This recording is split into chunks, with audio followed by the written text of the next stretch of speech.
Λοιπόν παιδιά, γεια σας αρχικά. Σήμερα θα σας δείξω ένα μαγικό.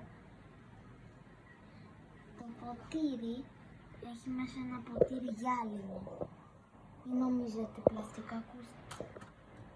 Εντάξει, αφού από κάτω είναι το ποτήρι.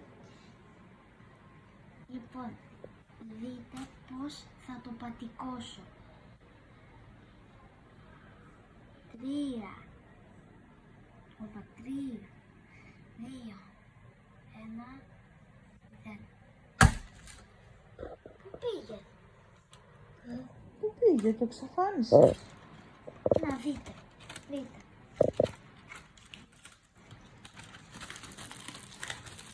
Να δείτε.